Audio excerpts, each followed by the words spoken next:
O Evangelho segundo o Espiritismo. Capítulo 11. Amar o próximo como a si mesmo. Instrução dos Espíritos. Caridade para com os criminosos. A verdadeira caridade constitui um dos mais sublimes ensinamentos que Deus deu ao mundo. Completa fraternidade deve existir entre os verdadeiros seguidores da sua doutrina.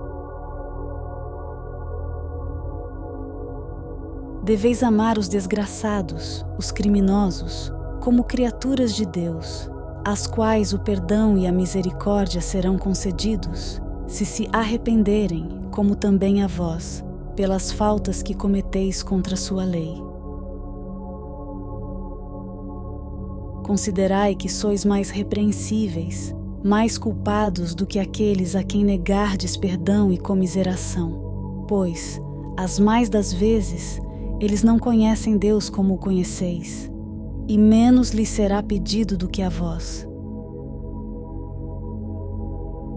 Não julgueis, não julgueis absolutamente, meus caros amigos, porquanto o juízo que proferirdes ainda mais severamente vos será aplicado e precisais de indulgência para os pecados em que sem cessar incorreis.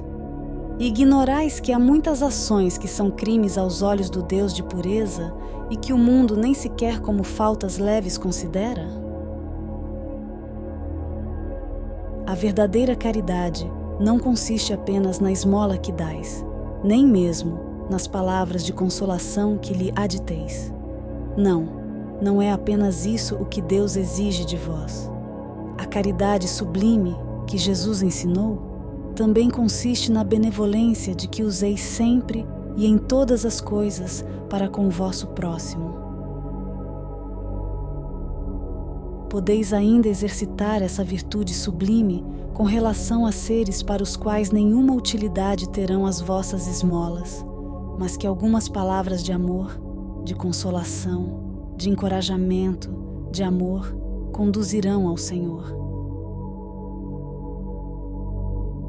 Estão próximos os tempos, digo-lhes ainda, em que nesse planeta reinará a grande fraternidade, a lei do Cristo regerá os homens, única que servirá de freio e de esperança, conduzindo as almas às moradas ditosas. Amai-vos, pois, como filhos do mesmo Pai.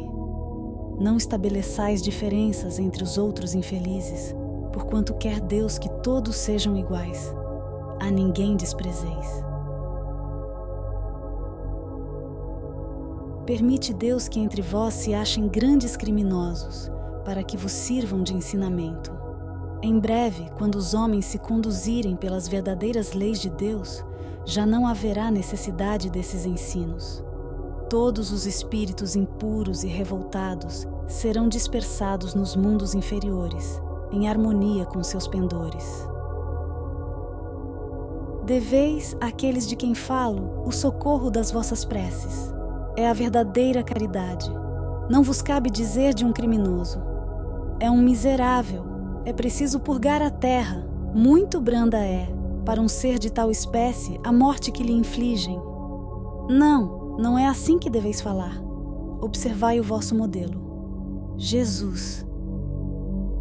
Que diria ele, se visse junto de si um desses desgraçados? Ele o lamentaria, o consideraria como a um doente bem miserável e lhe estenderia a mão. Em realidade, não podeis fazer o mesmo, mas pelo menos podeis orar por ele, assistir-lhe o espírito durante o tempo que ainda haja de passar na terra. O arrependimento pode tocar seu coração, se orardes com fé. Ele é vosso próximo, como o melhor dos homens. Sua alma, transviada e revoltada, foi criada, como a vossa, para se aperfeiçoar.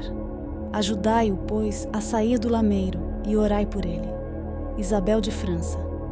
Havre, 1862. Deve-se expor a vida por um malfeitor? Acha-se em perigo de morte um homem. Para o salvar tem um outro que expor a vida. Sabe-se, porém, que aquele é um malfeitor e que, se escapar, poderá cometer novos crimes. Deve, não obstante, o segundo arriscar-se para o salvar? Questão muito grave é esta e que naturalmente se pode apresentar ao espírito. Responderei na conformidade do meu adiantamento moral, pois o de que se trata é de saber se deve expor a vida, mesmo por um malfeitor. O devotamento é cego, socorre-se um inimigo. Deve-se, portanto, socorrer o inimigo da sociedade, a um malfeitor em suma. Julgais que será somente a morte que, em tal caso, se corre a arrancar o desgraçado? É talvez a toda a sua vida passada. Imaginai, com efeito, que nos rápidos instantes que lhe arrebatam os derradeiros alentos de vida, o homem perdido volve ao seu passado, ou que, antes, este se ergue diante dele. A morte, quiçá, lhe chegue cedo demais. A reencarnação poderá vir a ser-lhe terrível. Lançai-vos então, ó homens, lançai-vos todos vós a quem a ciência espírita esclareceu. Lançai-vos, arrancai-o à sua condenação, e talvez esse homem, que teria morrido a blasfemar, se atirará nos vossos braços. Todavia, não tendes que indagar se o fará ou não. Socorrei-o, porquanto salvando-o, obedeceis a essa voz do coração que vos diz: pode salvá-lo, salva-o. Lamennais, Paris, 1862.